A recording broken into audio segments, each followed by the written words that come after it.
welcome back to the Talk Scottish Football podcast. I just can't talk today, that's it. We finally got a name and you can't even say the name properly. It's such a simple name for me to say as well, and I've just messed up like that. But it's episode 2, we've made it on, we've done well. We did okay, the reaction was great in the first one, so... I enjoyed, when I listened to it back, I was very pleased with how it turned out. Yeah, it was definitely good. Apart from making a bit of a pig's ear of the predictions, well, you did okay. But I thought I'd done alright. I mean, the only outrageous cry that I gave was Hamilton to be turned around by Edinburgh City. What was the final score there? 5-0? Oh, jeez, don't remind me. Yeah. I was really off the mark with that. But today we're going to be briefly touching on the games that we did try and predict. We're going to be touching on some of the midweek games this week and a few other matters within Scottish football. How was the weekend in general for you anyway, David? It was good, yeah. I mean, I think it's the first time I've enjoyed a weekend of Scottish football in a long time, and that's probably because Dunfermline weren't playing, so they couldn't ruin my weekend. Yeah, it was really good. I enjoyed it. Some really good games, as I'm sure we'll talk about later on. But no, it was good. I'm looking forward to the next round of the cup because, you know. Well, I mean, at least Celtic did make it through because there was a point in that game where it could have, it didn't look too convincing. But we'll come on. Agent Kenny Miller still working for Celtic. That could have turned things around completely. But we've got a new channel set up. We'll briefly talk about that before we move on, just to inform people what's happening. If you are new to the whole kind of podcast series and such, there will be more on this channel. Welcome to the new channel. This is where the podcast will be from now on. Me and David have decided that having its own sort of area platform is the best place to go. There'll be more content coming out. David's got a video that'll be coming out this week as well. Yeah, I last week sat down with, it's a big one for me, Joe Cardle, currently plays for Partick Thistle, but a former Dunfermline player. I spent 8 years at the Pars, so I got the chance to interview him last week, and the interview, actually, it wasn't planned to be published, but he said some very interesting things, and he's agreed to sort of have it go out there, so I'm looking forward to posting that in the coming weeks. Oh, that's good. There's a speaker having a problem here. But, I mean, let's hope that, moving on, that we'll have more content like that as well. So without any further ado, let's head into talking about the weekend's games then. We'll start off with the game against Hearts, Hearts playing against Killie even. No, Hearts playing against Airdrie. You're having a nightmare today. You've just forgotten how to speak. You're the full-time YouTuber here. I'm the one that's new at this. I feel embarrassed. I'll take over. Right. Let's go to Tynecastle. Hearts against Airdrie. We said on the podcast last week that this was a big game for Hearts, and Hearts really needed to have an emphatic win. And to be fair to them, they went out and did just that. It's looking at these notes that are putting me off, but do you know what? We're getting it sorted now. Hearts, to be fair to them, there was the doubts. I think we both spoke about it. There was the doubts in our minds that crept in. Hearts really should have got rid of Airdrie without any sort of problem. Yeah. Airdrie sitting there in League One, despite having a decent enough season. Hearts really had to go that direction to get a big emphatic win, and they done it. But I'm very surprised they done it in the style they did. I just feel like Stendhal, going into this with everything that was happening in the background, everything was pointing towards a disaster, and fair play to him. I say disaster, I don't think they would have been knocked out the cup or anything, but I didn't think it would be as emphatic as 5-0, so I'm really, really surprised with that. I don't know about you, but I was shocked when I seen all the goals coming through. Obviously, first game for Naismith as captain as well. I think Stendhal and Hearts should be very proud of despite being a League One team. I think they should still be proud of that, considering everything that went on over the past few weeks. Yeah, I mean, when Stendhal came in, we kind of had the thought that his sort of philosophy was going to be sort of high intensity attacking football, and we questioned last week whether Hearts players would be able to adapt to that, being so used to the style that they played under Craig Levein. Interesting that he gave the captaincy to Naismith. I thought that was a bit of an interesting shout, considering how little time he's actually spent on the pitch in the last 2 years. And, I mean, what is he now, 34? It was always going to be big boots to fill. I mean, Berra been captain there, for how many years? 3-4 years now.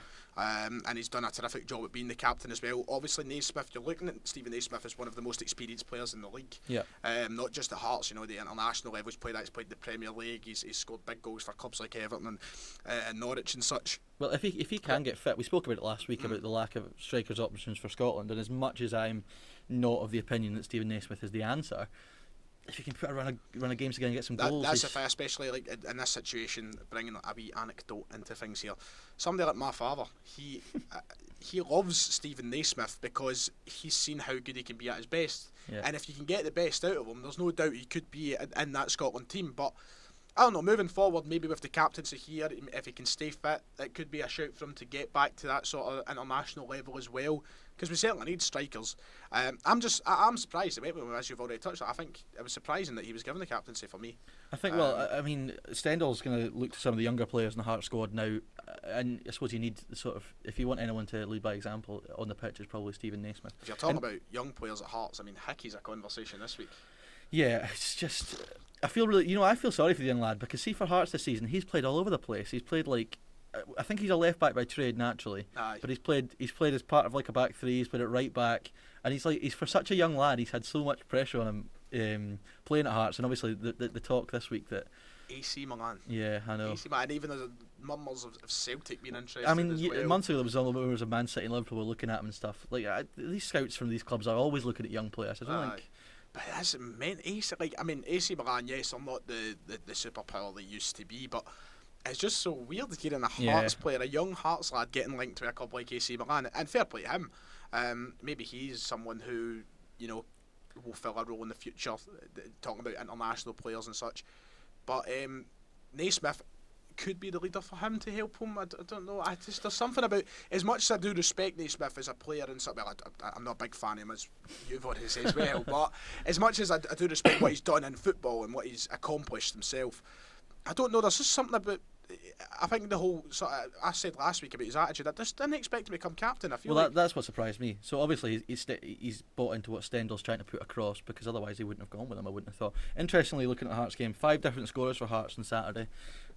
Goals have been an issue for them this season. So I think they're going to have to share the weight of the goals around that side, because you look at who's up front. Although Naismith, we've talked about, is a good player, he's not going to be prolific. He's never really had a point in his career where he really was a prolific goal scorer. That's not really the type of player he is.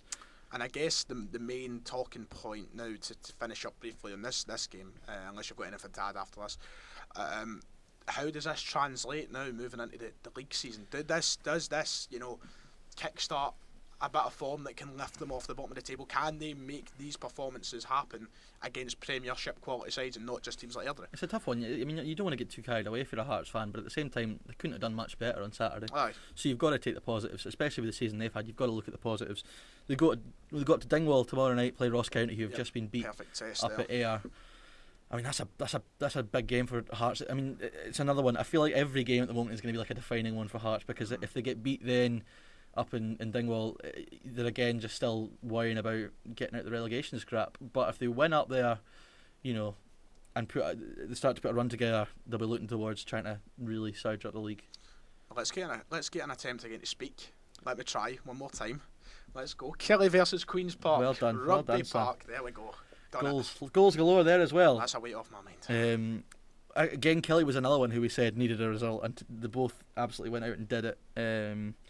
6 assists for Chris Burke. That is the main. That is unbelievable. Probably the only talking point of this game when we talk about lengthy things, because that's just some sort of, I've never seen anything like it. Yeah, it just 6 assists. Chris Burke, someone who's been around the block forever. Exactly. As well. He's what age now? 30. What, 34? Mid-30s. Something like that. He's got to be. I mean, obviously he's played for some big teams as well himself, being a former Rangers player, but 6 assists. And once again, I hate this kind of attitude that some people have, like, come in, it's only Queen's Park. Still, what a performance. Well, you beat what's in front of you, can't you? Exactly. And, I mean, that is the story for, being a Celtic fan, you get that typically, but I don't think you can take anything away from Chris Burke here. One sort of personal thing for me looking at this game, Greg Kilty, who was on loan at Dunfermline first half of the season, played his first game back for Kelly and scored on Saturday, which I noticed is kind of tugged on the heartstrings a bit, because I thought he was absolutely brilliant. Do you miss him? Yeah, I do. He was a competent footballer, and we don't have an awful lot of them at the moment. So it's a real heartbreaking tale. I know. Stuff like this. Stuart Finlay scored a double as well. Finlay is a player who. He scored for Scotland against San Marino as well. Exactly. So. He's, I think, another player who has a decent enough future ahead of him. But first win in 7 games before. Do you know what? Even last week when we spoke about Kelly's bad form, I never realised how bad it actually is. 6 out of the last 7 games. And we were letting them off lightly. I know. Didn't have a goal. I feel like last week we should have been slaughtering it. I mean, look at the stuff we gave Hearts. I mean, Kelly are lucky that Hearts have been so bad. Aye. And Kelly are lucky they started the season a little bit, better. Yeah, not good enough for Alessio to keep his job though. But I mean, this is another thing about Kelly. Will this translate into their Premiership performances? You've only got to hope. Again, it's exactly the same story. I mean, you can only take the positives from that. They're going to try and translate that into league form. I mean, they'll still be hoping to try and. It's a tough one for Kelly because they want to stay in the top 6. Obviously, it looks like Motherwell are going to take third, and it would be Aberdeen to challenge them if anyone. And it couldn't be a more difficult ask tomorrow for Kelly because the first game back, Celtic at Rugby Park. But I mean, we look at Celtic at Rugby Park, and I have been to Rugby Park to watch Celtic a good few times over the past 2 or 3 years. And yeah, I've ever been given something to, you know what, I feel lucky that I got to see Scott Brown win the league there, because if it wasn't for that, I've kind of the iconic moment of the season last year. I have never ever seen Celtic play well at Rugby Park. So Kelly, I don't think there's any reason to write them off tomorrow, coming off the back of a 6-0 win, playing in a situation where they know they get the better of Celtic sometimes. I mean, they played Rangers before the winter break, and that was only 1-0, so it wasn't like Rangers steamrolled them. So you've got to hope, if you're Alex Dyer, he's going to try and... I mean, when Steve Clark was at Kelly, they had a great record against Old Firm, or at least they always made it very, very difficult. So Alex Dyer, having worked under Clark, will probably hope and try and have that sort of same imprint on the team when they play the big two. So I feel bad for Queen's Park in this situation. You know, become a professional team. I know. They thought like a decent cup run would have been, like, highlighted how big a season this was for them. But and they get absolutely smashed. Yeah. I mean, it's not easy. Kelly are a good team. They have got quality in there. Steve Clark left behind a decent enough squad. I don't think you can, if you were a Queen's Park fan, there's no need to be, you know, too disheartened. No, I wouldn't have thought so. I don't think so. And then quickly touching on the Scottish Cup, another game that was highlighted for performances this weekend. Dundee Motherwell. I thought Motherwell were fantastic. Did the Dundee fans remember to turn up? No, they just forgot the game was on. Absolutely forgot it was on. I know, I mean, it was live on BBC. The season ticket doesn't count in the cup. It was always going to take a hit, and plus Dundee haven't been great, as we mentioned last week, because it wasn't that long ago. But Chris Long for Motherwell, wow, what a performance. Aye. I mean, granted, I think one of the goals was gifted to him by a goalkeeping error, but still can't take it away from his performance. I mean, the finish for the second goal is just outstanding. Outstanding. Absolutely outstanding. He's a player who, honestly, I don't feel like I've heard too much about. Like, I've never heard his name being... I mean, we all know Motherwell have been good this year. I'll be honest, I've not seen an awful lot of them. So it's hard, but like, we live in a country where we're not as fortunate as down south to have, you know, 30 games on a week. What's on sports scene like, but and that's it. It's hard to take everything in, because I feel like when we hear Motherwell fans, you know, going about their players and such, I feel like Chris Long, for me, has been a quiet kind of thing, and then this weekend it just pops off. I mean, Motherwell that's been the case with Motherwell for years now. They've kind of slowly produced these good players, and as soon as they've got some media recognition, they've been off. Like, look at Louis Moult when he was there, when he really hit form for Motherwell, scored the goal against Rangers in the cup at Hampden, and then all of a sudden he was off not long after. And I don't even was it Preston? Preston went to, you know, and it's actually kind of a sad state of affairs that he at that time up here was probably the top or one of the top strikers in the country, and now he's down at Preston. You know, if I remember correctly, I think as of recently, he started actually picking up a wee bit for Preston in the last few months, but he's not had, you know, he's not matched what he's done at Motherwell. That's the thing. Motherwell just in an unfortunate position where they can't, you know, get anywhere near close to the wage. Which is just mental. Preston, I know, because Preston, to me, you know, you say Preston and I don't know, I think a bus station. Yeah. Motherwell are definitely a club who should be able to say, you know, we can be better than Preston. You'd have thought so. It's just the way that football is. Especially, I mean, they'll hope to keep hold of the good players like Chris Long. Obviously, if they keep up the current form, looks like Europe's going to be a real option for them. Exactly, and with the way the coefficient's improving, it'll be a lot. That was the point I kind of wanted to turn into from this conversation. For the next 6 months for Motherwell is extremely exciting, I would say. Yeah. If I was a Motherwell fan, I'd be buzzing for the next 6 months, because you're looking at, you know, a potential third place finish in the league, and judging off this performance and judging off the performances all season against, you know, everybody in the Premiership, another cup run on the cards for Stephen Robinson, perhaps. Yeah, and no reason why they can't get to the final. Of course. I mean, we said this last week. Everyone's talking about how the Old Firm are going to win the cup, and that's just kind of, everyone just seems to sort of be accepting that. All it takes is for the Old Firm to draw each other, and Motherwell on a day would hope they could beat either of them on the right day. You know, I mean, obviously it did go right in the season where they've got to both finals. Both finals that I feel like Motherwell never turned up, but you learn from your mistakes, and maybe against a new Lennon Celtic side rather than Brendan Rodgers, maybe there's a greater chance. I think the thing is, for a team like Motherwell, you want to draw one of the Old Firm sides before the final, because on their day, especially Celtic at Hampden, always turn up at Hampden. I know. Whereas it's easy to catch them off guard in a sort of run-of-the-mill game at Fir Park on a Friday night or something like that. You know, at least I'm just happy that you made a mistake there. Instead of me. We weren't drinking last night. I'd like to make that point clear. I know, it's a Tuesday. Come on, we're clean. But no, Motherwell, for me, if I was a supporter of them, I fancy a cup run. I really do. I obviously the draw has who have they got up? St Mirren. Yeah. That's a draw that they can get through. Yeah, I mean, no taking anything away from St Mirren, no disrespect to them, because once again I think St Mirren are a team who do offer a lot of potentially dangerous football at times. Yeah. Especially a team like Motherwell. But they can get through. You'd have thought so. And then all of a sudden you're in the quarterfinals, and then anything can happen at that point, really. So Dundee United, Hibs. We said last week this was going to be the tie of the round, and I also said it was going to go Easter Road. And you where are we going next week? You did say it was going to Easter Road. Dave? Yeah, absolutely. Well, it was one of the ties of the round. The other one, I'm just going to mention this quickly. I got pulled up on Twitter about this. I said that Inverness Alloa was going to be the last on Sports Scene and the worst game of the round, and it was the best game of the round. 3-2 to Inverness.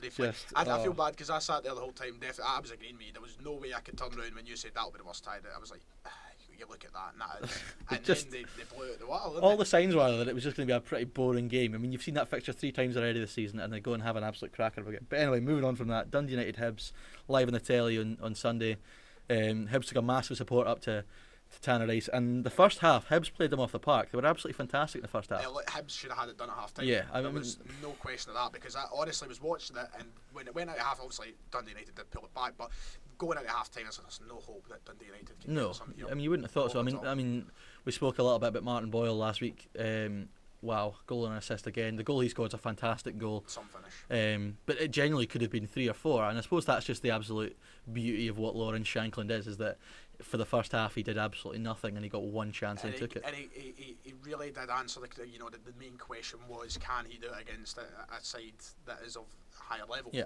And Hibs, who are under Jack Ross, certainly better than what they were at the start of the season. Mm-hmm. You look at Hibs is typically a top 6 side. Yeah. He's went and scored a goal with what looked like ease. It looked like an easy goal, but if you watch it back, he's so composed. Everyone's a bit frantic. The goalie's coming out, the defender's on him, and he just takes his time and just passes it past him. Brilliant goal, and that kind of boosted United. And the second half was a lot more of a competitive affair.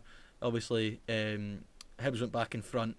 And the goal by Louis Apre to equalise for United was a cracking goal as well. And I mean, really came out of nowhere. I never expected. I thought see the strike just hit it, and it was a good finish. Good hit. But I don't think anyone will complain at the thought of having to watch that again next week. Definitely. If it's available to me, I'll be certainly wanting to see that, because now Dundee United once again, Shankland has a chance to go over and make himself a hero, Yeah, and for as much as it's a championship club in Dundee United are not a championship club. It's two big clubs in Scotland.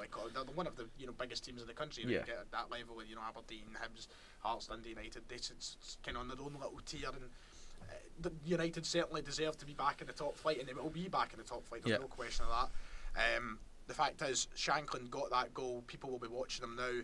Will he be a Premiership player with Dundee United? Absolutely, without a doubt, Lawrence Shankland's playing in the top flight of Scotland next season. With Dundee United? Yeah, that's the question. The thing is, they're not going to let him go this month. He's not going to go anywhere this month, no matter what money was offered. In the summer, depends how much they get, to be honest with you, and depends where his mindset is as well. I mean, I don't think it'll just be offers from up here. There might be offers from down south as well. Definitely. I mean, even in summer there was rumours that Sunderland were in for him. A club like that will be able to offer more money than Dundee United would, you'd have thought, and even most Premiership sides, sadly. One thing I was just going to mention about that Dundee United game, for Robbie Neilson, the only slight concern I think he'll have is for large parts of that game they were really outplayed by Hibs, and Hibs haven't been great this year. I know they've improved under Jack Ross, so maybe Robbie Neilson might just maybe there was definitely a look of tiredness. Yeah, the side, obviously they've not had the winter break. Hibs have had. But maybe for Robbie Neilson, maybe just a slight wake-up call that maybe the jump up to the Premiership, if they want to really compete next year, might need a bit of improvement in the squad. And towards that last kind of 10 minutes of the game, I don't know if you necessarily agree with me, but I feel like there was some tired legs in the park for Dundee United. Yeah. There's definitely going to be... It depends on the budget and stuff. We're not in a situation where teams in Scotland can just go, all right, we're promoted now, let's replace everybody. But then again, if they got a few million quid in for their star man striker, they could definitely reinvest that somewhere. They'll need to get players. They'll need to get that depth in their squad that is competitive to stay up, and they won't want to just stay up. They want to get back to the top 6. Yeah, Dundee United. The ultimate aim for Dundee United will be to try and get European football. And they'll need to bring in. I wouldn't say an abundance. That's probably a bit much. We definitely need to bring in a handful of players next year to make sure they can do that, because there are players who will come up to the Premiership, and I don't want to be negative about it all. There will be players who come up with Dundee United, and they probably won't be good enough for the division. Yeah, absolutely. They'll have to go back down. And the thing is, they're in a kind of decent situation with the Shankland thing, because if they do get rid of Shankland, for as much it'll be a massive miss, it's not going to cost that much to get a competent Premiership striker in Scotland. Not compared to what they'll receive from Shankland. It'll be a fraction of what they get for Shankland. So if they reinvest it properly, they've got a good chance to have a real good... We're just assuming he's going to go. He might stay. I mean, all the indications are that he probably won't. I but mean, for all we know, he could get a 5-month injury right before the I know. season ends. And Well, I mean, they've just had that with Nicky Clark, who's out for the season.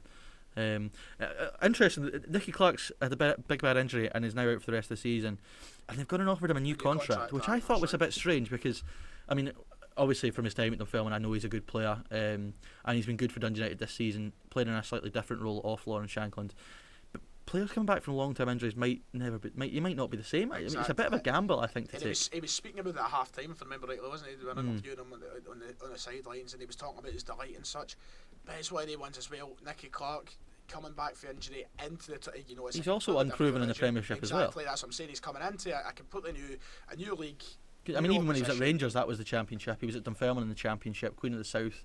Even and below I hope he comes up and he does get his chance, and maybe he does continue on and playing at a level. Yeah, I just thought it was a bit of a gamble. It's refreshing to see, and it's nice to see clubs standing by their injured players, because a lot of these cases you get it, they just let the contract run down.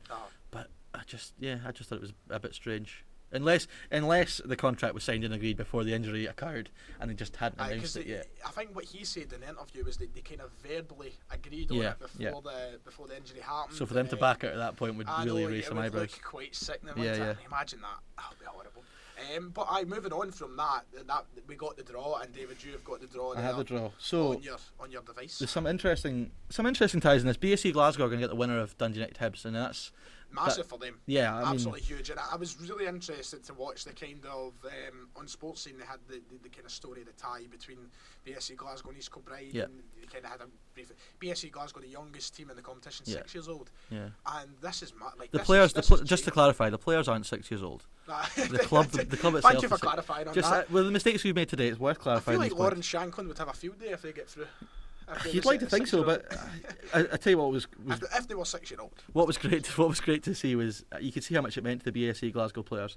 I mean, the celebrations when they beat East Kilbride there were great to see. Honestly, you look at even just watching. I don't know if you've seen it on their Twitter. They had do you want to sponsor us now? Yeah, I know. Their Twitter page is fantastic. It's like proper, like an amateur football side Twitter page. It's huge for them, and obviously they've got ambitions of coming back to Glasgow and playing here rather than where they are. Just was that just because you slagged them off for? I think I might have just been the effect. I think they must have listened and thought. Elsewhere in the draw, the Aberdeen Killie all Premiership tie. And despite at talking Pittodrie, about how we spoke beforehand and how an all Premiership tie, it's not too exciting. It's not too exciting early in the competition. Towards the end of the competition, you kind of don't have a choice. But it'll still be a very entertaining match. It'll be a good game, and it's two sides again that will be determined to get a decent cup run. Aberdeen scraped through against Dumbarton after I think we were both thinking they would do it very comfortably. I know that the coupon was up for you thanks to Sammy Cosgrove. Geez, 5 minutes to go, penalty kick. To be fair, if there was a striker on a team in Scotland you want to rely on to score a goal like an important time, it's Sam Cosgrove. He always pops up for Aberdeen when they're struggling. For the goal flash, and we got it. But I know they did scrape through, and we did. Honestly, we spoke about how Aberdeen should get through with fees, but we did also there was we spoke about how Dumbarton do have those players that could have caused problems. Aberdeen definitely a team who can fall asleep, and that's why I think. To be honest, I think I fancy Killie in the next round.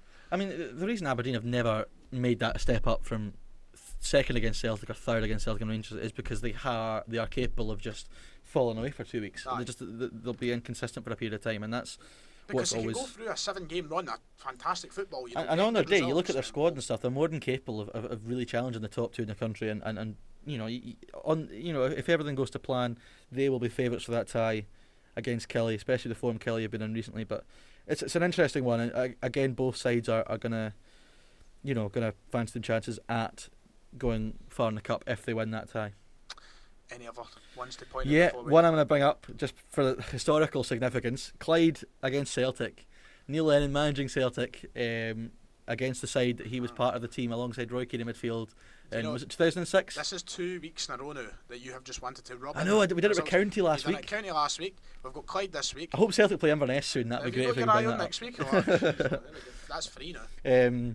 So yeah, that'll be interesting. Celtic will be going down there. I don't see anything like that happening with this Celtic side. Nah, surely not. Yeah, well, you know, you can never count off. It'll be a good another away game that hopefully I should be able to get along to. Decent wee ground. Did you hear what Callum McGregor said? He spoke after the draw about how they were planning on winding up Neil Lennon quite a bit before the game, but ultimately they were going to try and be professional. But hopefully they get Roy Keane on the punditry. That'd be interesting. Keane is a good laugh. Yeah, to say the least. Did you see him and Jamie Carragher? That was great. Actually, no, we're not even talking about this. This isn't Scottish football. Not a hope. Michael Stewart, Stephen Thompson. That's what it's all about. What a degrade. And finally, looking at this draw, Ayr against St Johnstone. I was obviously at Somerset. And that kind of takes us nicely on to the next. Yeah, we're just going to the games we attended at the weekend. I was at Somerset Park for Ayr against Ross County. 1-0 Ayr it finished. It was a really good game actually. I really enjoyed it. The first half especially. Ayr were more than a match for County. Probably the better side in the first 45. Got a good goal through Stephen Bell. Good header. Ross County came out in the second half, huffed and puffed. They made an interesting change at the start of the second half. Ross County. They chucked on. They started with Lee Irvin up front, and then they chucked on Billy Mackay and Brian Graham about 5 minutes into the second half and went 3 up top and just went direct. Now, normally that would happen with maybe 10-15 to go. Aye. They did that from like the 50th minute onwards, and it was for the Ayr defenders. It was it was meat and drink for Muirhead and Bell at the back. They just headed everything away, and it was dug their own grave. Yeah, I mean, I don't think Billy Mackay had one half chance, but there wasn't. I mean, Stuart Kettlewell said after the game that his side just didn't apply themselves enough, and that if they do that in the Premiership, they're going to get punished. Well, they were punished down at Somerset, but Ayr will. Both of us. Yeah, we both kind of fancied them. I ended up choking it and said that it was going to be a draw, which I'm really frustrated at. But you have to have the same sort of confidence as me, Dave. You learn that. The same sort of confidence to predict Edinburgh City are going to beat Hamilton. Once you say something, you've got to stick by it on this. But no, you definitely had a decent wee. How was the managers at the weekend? You got to well, I mean, this is the third time I've got to speak to Mark Kerr after the game, and he comes across very, very well. He's so. I think the first thing he said after just before we started recording the interviews and stuff, he'd said that. We were like, it was well deserved victory, Mark, and he said, was it? To be honest, I just run around in the middle and hope it all goes well, because it was an interesting dynamic, because obviously Ayr, Mark Kerr's the player manager, he was playing in midfield on Saturday, so there wasn't a manager in the dugout for Ayr, but yet Ross County had 2 managers in the dugout, but yet somehow Ayr won the tactical battle, which is a bit bizarre. And I guess that's just the story of football, isn't it? Quality over quantity. And I mean, 2 managers at Ross County, they've not had the worst season, but they'll be certainly. From a side that's come up from the Championship, they're sitting in 8th just now. They'll be pretty happy with that. They'll be very disappointed with going out the cup as early as they have done. But it was never going to be easy going away from home. Yeah. And you were there. I was a bit further up the road. I was in Maryhill for the weekend. Maryhill's wonderful. Aye, and it didn't produce the biggest quality. I tell you what, though, we said last week that I said I fancied Griffiths for this game, and that was. And the Celtic experts said there was no chance of him happening. Well, do you know what? I've ate my words, and you know what? I sit back now, and I'm really delighted he scored. The minute the ball hit the back of the net, I couldn't be more happy for Griffiths, and it's nice to see, even today, I think it was, or maybe yesterday, Callum McGregor coming out and talking about how happy he was. It's nice to see that the squad and the fans are sort of rallying behind them, because there was such a divide over the weekend when everything came out and he deactivated his social medias, and I stayed quiet on all, because I didn't feel like I was in a place to give my opinion and such. I feel like his personal issues is his own. He has to worry about that, not me. Yeah, I think it's about. He's in such a limelight now that everything that's going on in his life is very public.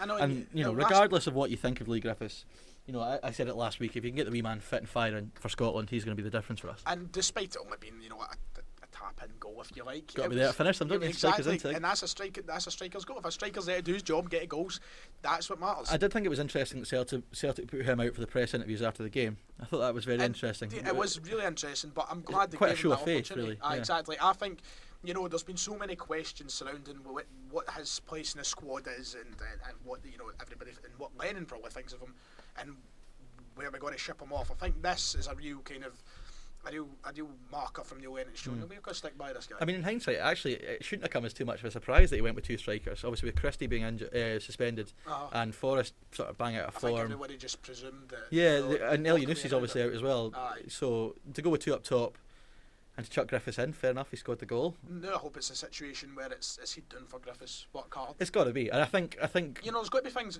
Despite obviously the first thing, the priority for Lee Griffiths will be right. Get back in the Celtic team, give Edward the competition, and get a genuine conversation out for me to be back in this side. Yeah. But also in the back of his mind, we've got big games for Scotland.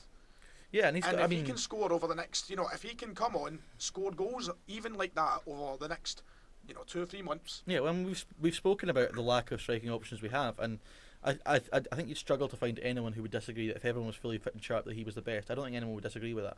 Even the most ardent Lee Griffiths hater, I don't think would disagree with that. You just have to look at the last time Scotland were in a qualifying campaign. I mean, although we didn't qualify in the end, when Strachan started playing him, he was the difference. So, if he can get himself fit and firing, then he's definitely going to be up for the start. And we'll see tomorrow night, I suppose, at Rugby Park, as my voice leaves me. Jeez, what's happening today? We'll see tomorrow at Rugby Park if he's given that opportunity again. So, move on to a statement that was released yesterday. Yep. Quite a big moment, this. Hamilton released a statement. I just saw it pop up, Hamilton Club statement, clicked on it, and I was surprised at what I found. Obviously, the news about Brian Rice has sort of handed himself into the SFA, saying, listen, he's struggling with a gambling addiction. It's sort of resurfaced, something he struggled with in the past. And I think the reaction, the vast majority of the reaction on social media and stuff has been great. Great to see the support from, it takes a lot of, I try to think of what word I'm going to call it, a lot of mental strength to come out and literally. It was not what I expected to see. I didn't.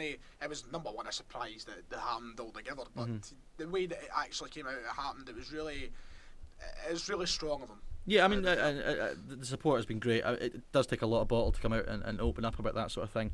It does, raise the question that a manager who has just had his game this weekend in the William Hill Scottish Cup before a game on Wednesday night in the Ladbrokes Premiership after earlier on playing in the Betfred Cup this season. I mean, for the SFA, it's a real moral sort of obstacle they've got to face now, because obviously, I mean, the charges for betting offences can be so serious. I would like to think that the SFA will take a more lenient view, because it is obvious that this man is struggling and needs help. Because he came out and said, he's opened up. It's an addiction. It wasn't like he was found out. He came out and said, "Listen, this is I've broken these rules." So, it's a total moral quandary. And I know a lot of politics comes into ultimately, how much can the Football Association do without maybe being pushed by the government or whatever to make these changes? Because at the end of the day, we're in a country, and I would love to see it change. Honestly, there's, as much as we all love a punt, we all love to put on a cooking, we all do. As much as we all love it, there is a genuine problem with how it is presented throughout the entire Britain. Every competition at one point or another has been named after your betting firms or such. There's a real influence there, and it's a shame because people with problems. It will just be interesting to see how the SFA handle this. If they come out and give him their full support and blah blah blah, and say, listen, we're going to back him, we're going to help him. How can they do that, but also give the platform for these sort of companies to be the sort of lead sponsors for this? I just don't know how. I know money talks. The point I was going to bring up, that I kind of sidetrack myself, was the fact that the Scottish football doesn't make a great amount of money in terms of the rest of Europe. So it is one of the situations. The SFA, yes, there's a moral point to look at here, but they'll also want to look out for the welfare of the. I don't want to put it in the situation of their own pockets. Yeah. But you know what I mean. Like there has to be money coming into the game. It's just a tough. It's a big situation because obviously 20, 30 years ago this conversation would never be happening. Yeah. Never happening. I mean, the reason it wouldn't happen is because for years, this has probably gone on for years. We've seen cases of footballers, getting cited for gambling offences for years, and it's come out because it's been found out that that's been a thing. Whereas for someone to actually come out and say, "Listen, I'm struggling," I think Hamilton's sort of chairman came out yesterday and said he hoped this was going to be a watershed moment for Scottish football, and hopefully it will. I know I can only agree with both yourself and the majority of. It's good to see that the majority. I've seen. Normally with these situations, obviously Lee Griffiths has been the big one everyone's talked about. There's been loads of speculation about his personal troubles, and there hasn't been a huge amount of sympathy, I wouldn't say. And it was the same with Joey Barton, and especially it was the same with you get divisive characters that change it. I suppose. So obviously wish Brian Rice all the very best and hope he gets all the help that he needs. And Now we'll move on to look at the games tomorrow night in the Scottish Premiership. A full Premiership card midweek. Full Premiership card. I mean, it's going to be an exciting one, to say the least, because obviously the football's been off, the league is back. Yeah, a wee taste at the weekend with the cup, and now it's not just the fact we've got an exciting title race there. You know, there's there's so many interesting dynamics in this Premiership this season. Everywhere, because you've got the story of Hearts, who are boom. You've got the battle for European football, and then the title challenge itself. I mean, even looking at and even when you think of the team whoever finishes 11th place this year are going to have no easy tie when it comes to the playoffs. Absolutely. So 11th is not a position. Especially when you look at Ayr were beat Ross County at the weekend. They could quite easily be the team, you know. So yeah, there's just stories galore. I mean, Aberdeen Motherwell, I think, you know, with a neutral point of view, is probably the most interesting game tomorrow night. Motherwell have been flying this season, obviously. Aberdeen are still going to want to try and pip them to third place, but that needs to start with a win, especially at Pittodrie. It's going to be a cracking game. I think that Motherwell have got a lot to build on after that performance at the weekend, and obviously Long will be wanting to probably get a chance in there again to add more goals, but you've got two good strikers in the park at either end, because Cosgrove, big Sammy Cosgrove, yeah, he is, you know, next 6 months for him, once again, in the back of his mind, he'll be thinking about there was quite a bit of chat. Not so much in the past few weeks, but in the run-up to the January window, there was a lot of chat about him. Teams down south being interested. I'm sure that somewhere I heard that Leeds were. I don't see that. Well. It doesn't strike me as a Marcelo Bielsa kind of player. But that's if Bielsa's there much longer, because they're bottled in there again. Yeah. But Aberdeen Motherwell certainly looks to be, you know, the highlight of the evening. Yeah. I would say so. What games are on? Celtic Killie on the telly, is it? Celtic and Killie will be on TV, yes, I believe, because that's the rugby park again, as special. you said, I mean, that could be a really, really interesting game. Celtic got 3 stands? No, 2. Nope, just the one. St Johnstone, I'm thinking of the game. Just the one there. They have. Killie went the other way, didn't they? Yep, that is outrageous. Briefly mention that. I mean, I'm not just saying this as a Celtic fan who's not getting to their away game, but you look at the way the attendance has plummeted at Killie this season, and you'd think, you know, just if they were still riding the wave of the Steve Clark high that they were on, then fair enough, I can understand it, because the thought of, you know, you should always prioritise your own supporters, and if they were still bringing in big crowds, then fair enough, I can understand it. I'm surprised they haven't reversed their position on that, if I'm honest with you. But yeah, in terms of the game itself, as you said, Celtic have not had it easy at Rugby Park. Last year especially was kind of the there's always a fear going to Rugby Park. It's just, it never seems to work out, and that's why I go into this game, you know, we need to get a big result here. We need to, it's at this point of the season, Celtic need to look at every single game, including Rangers, and go, it's 3 points. This is the absolutely fascinating thing about this Wednesday night, because Rangers at home to St Mirren, it would take a miracle for Rangers not to win that game, I think. So then Celtic are so important they avoid a slip-up. What you hope is Neil Lennon and the Celtic team go into the game not giving a toss about what happens at Ibrox, but knowing in the back of their mind that 3 points is the only option. And that's the thing about the pressure of Rangers. You would think that will push Celtic to keep getting through these games. I mean, they know fine well that if they don't win at Rugby Park on Wednesday night, that they'll go home and they'll find out Rangers have won and Rangers pull away with a game in hand. I mean, it can change that quickly. The potential for Rangers to go 5 points clear is. I mean, it's not a far-fetched notion to say that Killie beat Celtic on Wednesday night, and Celtic have to do everything in their power to make sure that doesn't happen. And that's why the question gets asked now: does Neil Lennon have the opportunity? Can he afford to give players like Griffiths and other players the start on a Wednesday night away from home when the importance is the 3 points? Should it still be a Edouard out, no question, starting in the best 11 possible? Because I really, on one hand, I'm like, I want Griffiths to get the chance, I want him to score goals, I want him back to his best. It just depends who's available. I mean, Christie's still going to be missing, isn't he? I suppose they might go with the same, you know, the two up front. And I mean, it might spring a complete surprise and chuck Klamala, and I don't know how he did at the weekend. But Klamala, I mean, I couldn't tell you if he even touched the ball, to be honest. But you know, there's improvement needed done, because I mean, for Griffiths, if Lennon does want to use Griffiths as a useful sort of part of his squad, he needs a run of games, not just one game on Saturday, because that's one game in 2 weeks' time. Exactly, the last thing I want to see is Griffiths coming on, scoring against Partick, that's the last we see. I wouldn't be surprised if they went with him again on Wednesday, because I think if you're going to show their faith in him, which it clearly looks like they're going to back him again, then I think he kind of needs to play. And we still wait on Sorrow as well. Yeah, but what's the story with that deal? Because Lennon all but confirmed it last week. Lennon came out and said, deal's done, basically, we're just waiting the paperwork to be finished. And it's still not finished. And here we go, we're still waiting. What's the next game on the cards for us, Dave? Next game on the cards, and we touched briefly on Rangers St Mirren. should be straightforward for Rangers. You can't even have much conversation there, I suppose. No, I mean, you'd be shocked will to Morelos see be back Gerrard. for this? No, he should still be out, shouldn't he? Is it two games game ago? ban. Oh, mate, no, it's 3 games. 1 game in the Scottish Cup, 2 games in the league. I think it was. I I can't. think that was it. Might not be. Cutting edge research. I know. Well, fantastic. Yeah. This, haven't we? But no, I mean, regardless, you'd fancy Rangers. They didn't do as well as we thought they would against Stranraer. We did not. And then it's the same as Celtic as well. You know, they didn't go as emphatic as I thought. But you look at it, I suppose there is a reasonable. They got the job done. No, they got the job done. It's the cup. It's your first game back in weeks. I loved Stephen Gerrard's post-match comments where he said he literally just came out full time and he just said he was bored in the second half, which was just relatable to sort of everyone. And hopefully that will stay the same in the morning. Yeah, well, I'm joking. I'm not going to bias. No, definitely not. I'm going to stay impartial. I think I'm going to turn into the podcast sort of resident sort of Rangers backer, just because someone's got to do it. It's not going to be me, so if you want to take that role. Last week I came out on your channel on the first podcast and backed Rangers to win the league, and I got 0 stick for it. How did that happen? That just shows how it's no longer a far-fetched argument that Rangers could win the league title. It's very much like something you're lucky. I think you're extremely lucky. I've seen stuff in the comments section that is not pretty between others, so you've got off light. Anyway, Rangers to beat St Mirren surely. Ross County Hearts, I think that's, we kind of briefly spoke about that earlier on the show.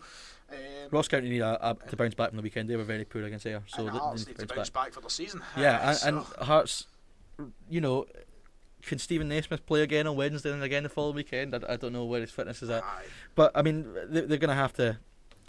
I didn't see much of the game, the Hearts game. I saw a few of the goals, but if the performance was more what Daniel Stendhal wants, then he's going to kind of hope that they can carry that on. I mean, for the Hearts players, they're all better than where they are. I know we said last week that they weren't too good to go down because as a team they've been rubbish, but individual players.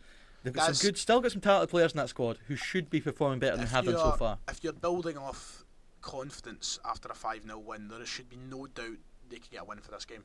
Yeah, and it would be a huge win if they did it, because to go to Ross County on a midweek night is no easy place to go. Cold night in Dingwall. Yeah, I mean it's like the old thing people say, could you do in a wet, windy Tuesday night in Stoke? It's like that, but Dingwall up here. And most, you see that with the big teams as well. It's not going to be easy for Hearts. I feel like this. Truly now, and this will be the last ever time I come out and say this. This surely can be the turning point for Hearts this year. Yeah, I think so. I do fancy them to go up there and win. Everything points towards it. Ross County lost, Hearts won emphatically. They've done so much changing throughout the whole winter break. There has been a winter break. I mean, I think for Anne Budge and for Stendhal, they will just be hoping that in a couple of weeks' time nobody's talking about Hearts. Because if nobody's talking about Hearts, they're going to go about getting.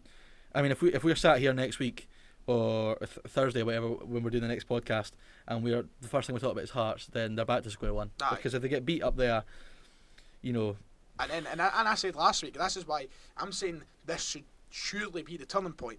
What I said last week is, I feel like the pressure builds on Stendhal. Now, despite winning 5-0, league-wise, he needs results. Yeah. Pressure will come in, and it starts with Ross County tomorrow night. Yeah, as I said, I do fancy them, but it's a very interesting game.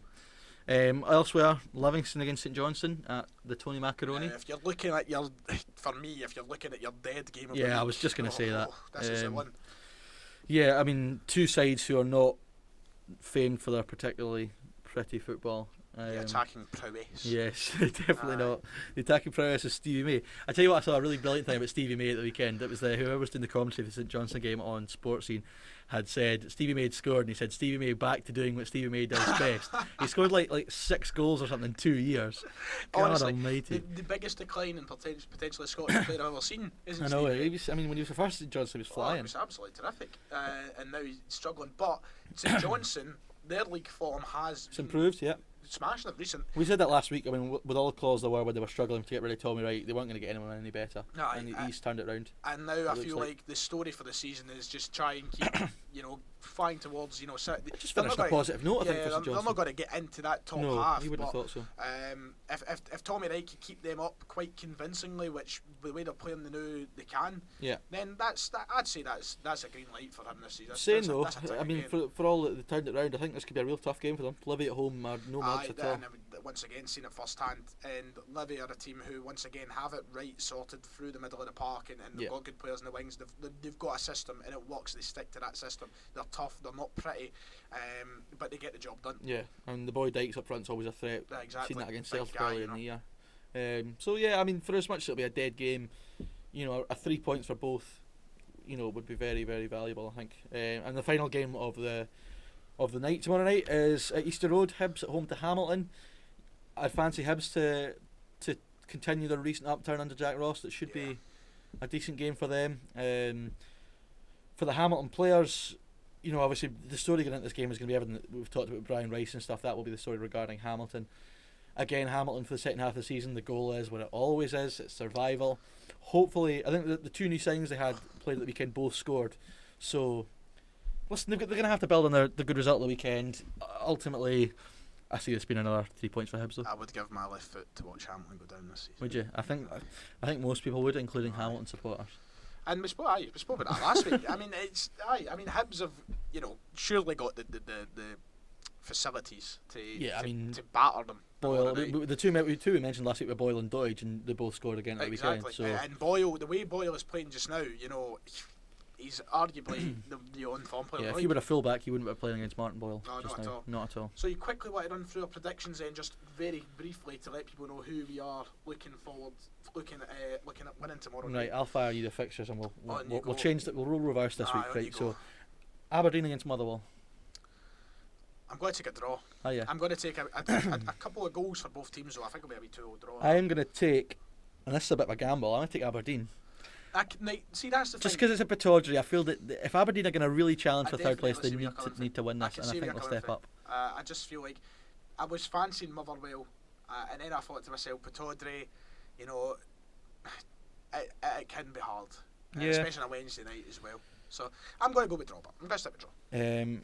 Hibernian against Hamilton Academical. It's got to be Hibs. There's no question there. Surely. Yeah, I'd say Hibs relatively comfortably as well. I'd have thought. 3 goals on it. Kelly against Celtic. I'm going to have to go and back Celtic here, because it's not even the fact. See, any other time, I think that if we came into this game, any other point in the start of the season, last season, 2 years ago, whatever, I would be thinking to myself, do you know what, maybe a draw, maybe even a Kelly win.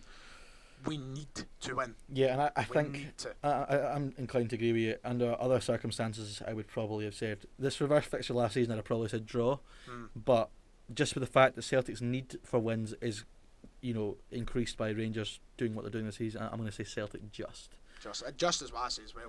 Livingston against St Johnstone. That is a hard one. It's a tough one. Despite us saying it'll probably be the stinker of the week, it's a tough one to predict. Yeah. No. Yeah, see, I was just going to sit in the fence, but you've done that now, so I don't think I want to do it as well. No, I'm gonna have to go with. It's good when you get your answers first, isn't it? Yeah, it's exactly. Great. It takes the pressure off. You get to steal your answers off your partners. Livingston for me, just. I don't think there'll be much in it though. Rangers St Mirren. That's good. Rangers comfortably. You'd have thought. I know we said that Stranraer was going to happen, but this time, you know, 3 or 4 goals. Sometimes it's actually easier, because for as much as Stranraer sit in and St Mirren will sit in, St Mirren won't be sitting in as much as Stranraer will. They will try and have a go at points. They'll try to get out. I mean, how many chances have you ever? Well, by all accounts, the Stranraer goalkeeper was absolutely fantastic. He was probably the man of the match. So, yeah, I think both unanimously agreed on Rangers there. And finally, Ross County against Hearts. I'm going to go for Hearts. I am going to go for Hearts. Don't worry. So am I. I'm going to take Hearts as well. You've got to take Hearts. I mean, the jam tarts. I don't know why we're saying you've got to take Hearts, because everything this season would suggest that you're not going to take Hearts. No, I just think that this is the turning point for Hearts. It is any point, isn't it? Yeah, and will be interesting to see what happens when we're talking about the reaction to these games if we're sitting here with egg in our face. But I don't know. It's now or never time for Hearts. Really, they've got to start stringing results. To be fair, even a point up there wouldn't be the worst result for Hearts. You know, because ultimately, for as much as Stendhal wants to improve the performance and implement his style of play, they just need to keep the points ticking over. So even a point wouldn't be the worst result. However, I do fancy them to take 3, having watched County at the weekend, who I was not impressed with at all. It's now or never, as Elvis Presley once said. And that kind of wraps up everything that we really have to touch on. I mean, we've got a big week ahead, I suppose, with the new channel being here. And I suppose, you know, another podcast out throughout the week. Is that what we're aiming for? I think we'll try and get a reaction up to the midweek games. There'll be preview to the weekend on Thursday. Because obviously the weekend we've got more games to talk about. Yeah, you know, and not just the Premiership at the weekend. So exactly, that's it. I'm looking forward to that. You know, get a wee bit of shine a wee bit of a light on the lower leagues and such, and Dunfermline's back in We've got action. some Friday night football this week. That'll be interesting. Oh. Dundee at home, two teams who aren't exactly flying this year. But yeah, as we said, lots of content to come on the channel. Podcast. We're hoping for 2 a week. Aye, that's what I think that's the plan. And it should be doable. It really should be. Yeah, and we've got no excuse not to do it. Exactly. That's if we can get into the recording booth. That's the thing. That's a completely different story for another day. Just this podcast. I'm just going to mention this. This podcast was supposed to be out last night. Aye. But we spent a good 2 hours yesterday trying to. We came here at what? It must have been 3 o'clock. 4 o'clock, sorry. Aye, we were and here we never left the building at about 5:30. Yeah, 5:30, 6. Yeah, Aye. definitely. And that was without recording. No, yeah. Which is a great success when you think about it. But no, we've got the channel up and running. We're obviously on Twitter and Instagram. The links will be in the description for this video. Make sure to follow us there for sort of keeping an eye on what we're up to. Obviously, we've got the interview with Joe Cardle that I did. I think will be up this weekend, probably on Saturday. Aye. It's just a 20-minute thing, so a bit more of a quick listen than the podcast. So, yeah, I think that's all. That's pretty much it. David, would you like to tell me to find you on the old social yourself? They can find me at D Buick Jr. on Twitter and at David Buick Jr. on Instagram if you fancy it. And you already know Ryan 118 is the name, I suppose. They already know. This is a new channel. You think you're on your own channel now? They already know. They already know. I am what is it Jake says? Famous, internationally famous YouTuber. Yeah, that's a wee shout out for Jake since he gave us a wonderful shout out on Twitter yesterday. I know, he's a beautiful man. Anyway, that about does it. So thank you very much, David. For been a pleasure once again. Thank you. you. I've enjoyed it myself, and I will see you hopefully at the end of the week. Enjoy. See you next time.